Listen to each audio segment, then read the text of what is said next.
mga balita ngayong araw dapat alam. Naniniwala si Pangulong Ferdinand Marcos Jr. na may ilan sa mga nasa oposisyon ang nais siyang matanggal sa pwesto kaya pilit siyang idinadawit sa anomalya sa flood control projects. Ito ang sagot ng Pangulo sa isyu na maaaring umanong umabot sa pintuan ng Malacanang ang ginagawang investigasyon ng Independent Commission for Infrastructure o ICI. Ayon kay Pangulong Marcos, malinaw na pamumulitika lamang ito.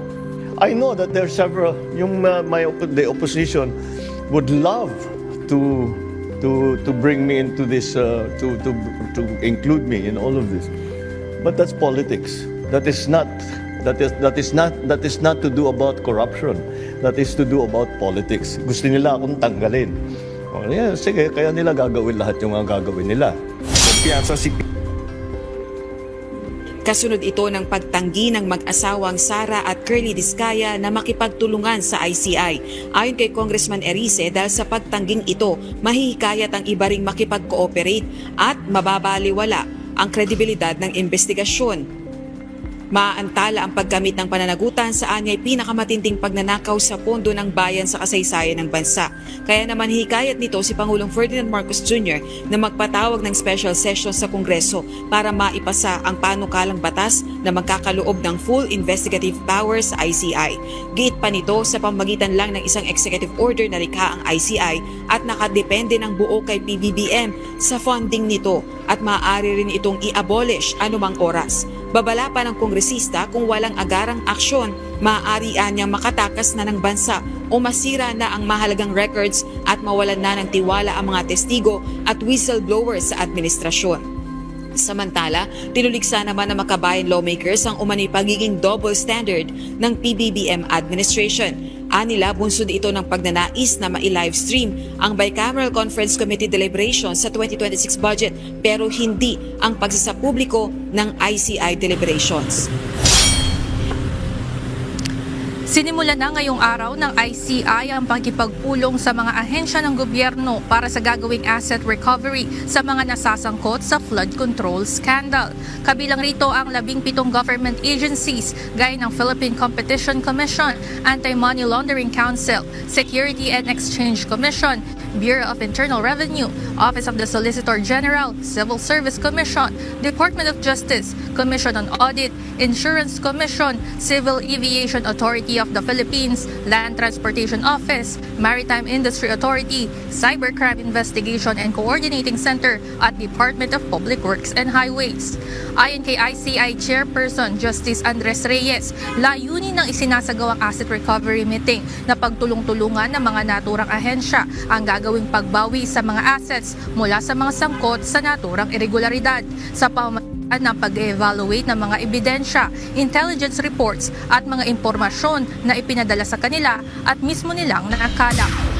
Giniit ni Vice President Sara Duterte na hindi dapat maging selective pagdating sa pag-iimbestiga ng korupsyon sa bansa. Aniya, hindi lang dapat ang administrasyon ni dating Pangulong Rodrigo Duterte ang silipin, kundi pati ang mga nauna at kasalukuyang administrasyon. Hindi lang dapat sa administrasyon ni Pangulong Duterte. Kung meron pa sa administrasyon ni Pangulong Aquino, ni Pangulong Arroyo, lahat. Kasama na rin yung iskandalo sa korupsyon sa administrasyon ni Pangulong Marcos. Ayon sa Vice Presidente, ang isyu ng korupsyon ay hindi na bago sa sistema ng pamahalaan dahil matagal na rin itong daing ng bayan. Huwag silang selective. Huwag silang Duterte ng Duterte lang. Kasi kung totoong korupsyon ang pinag-uusapan natin, hindi naman kahapon lang ang korupsyon. Ngayon lang siya lumaki ng ganito kagrabe na nasira yung ating bansa. Pero yung korupsyon, matagal na nareklamo yan ng bayan. Kaugnay nito, wala rin namang problema sa pangalawang Pangulo kung muli namang ungkatin ng Office of the Ombudsman ang issue ng paggamit niya ng confidential funds. Ngunit para kay VP Duterte, dapat din itong gawin ng Ombudsman maging sa kanyang mga kaalyado. Yes, Ngayong araw dumalo sa taunang World Pandesal Day celebration sa Quezon City si Vice President Duterte. Dito sinagot niya ang ilang issue kasama na ang tanong sa kung alam ba ng Pangulo ang mga nangyayaring korupsyon sa bansa. Partikular na inihalimbawa nito ang noon pang laptop scandal sa Department of Education. Akala mo ba yung presidente natin nagtatrabaho? Hindi nagtatanong yan at all. Hindi, I swear to the flag, si BBM, hindi yan siya. Nagtatanong ng trabaho at all. Kaya napansin niyo ba, walang direksyon yung governance at walang direksyon yung iba't ibang departamento. Ayon kay VP Duterte, lahat ng kanyang ginawa noong siya pa ay kalihim ng DepEd o bahagi ng gabinete ng Marcos administration ay personal niyang desisyon at wala aniyang partisipasyon ang Pangulo. Dagdag pa ng Vice Presidente na hindi aniya nagbibigay ng command o nagsasabi ng direktiba si Pangulong Marcos Jr. Samantala sa kaparehong pagtitipon, nagbigay komento rin si VP Sara tungkol sa mataas na kumpiyansa ng Pangulo na hindi aabot sa Office of the President ang issue ng anomalya sa flood control projects. Para kay VP Duterte, ipinagtataka niya kung bakit confident ang Pangulo samantalang ongoing pa ang ginagawang investigasyon sa issue. Aniya, maaaring alam na ng administrasyon ang kalalabasan ng inquiry sa flood control projects anomaly. Kaya ganoon na lang ang kumpiyansa nito na hindi madadawit sa usapin.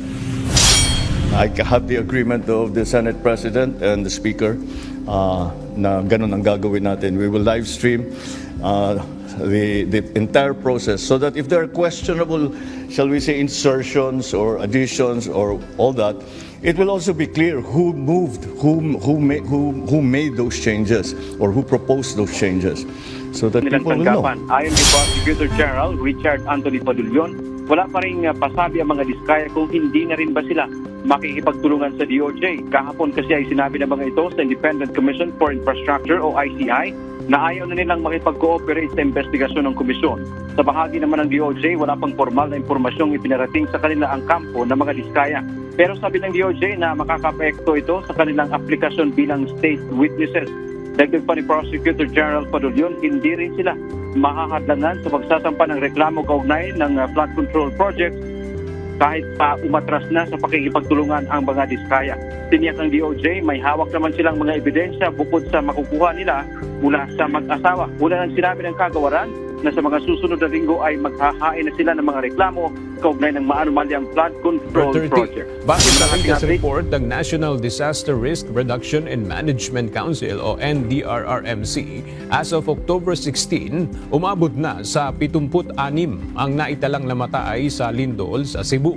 Samantala, patuloy pa rin na nakapagtatala ng mga aftershock ang PHIVOLCS matapos ang magnitude 7.4 at 6.8 na lindol sa Manay, Davao Oriental noong Biyernes. Base sa report ng PHIVOLCS, nangyari ang lindol dakong 7:32 ngayong umaga. Mayroon itong lalim na 0.59 kilometers. Gayunman, wala namang naiulat na idinulot na pinsala ang lindol. Samantala, sa update naman ng National Grid Corporation of the Philippines o NGCP, nananatiling stable ang mga power transmission sa southwestern Mindanao. Base sa report ng PHIVOLCS, naramdaman rin ang mga pagyanig sa iba pang parte ng Zambales, kabilang na sa bayan ng Iba, Cabangan, Botolan at San Marcelino na umabot sa intensity 4 hanggang intensity 2. Habang intensity naman sa Dinalupihan, Orani at Abukay sa Bataan, gayon din sa Guagua, Pampanga, Tarlac City, Bamban at Santa Ignacia sa Tarlac.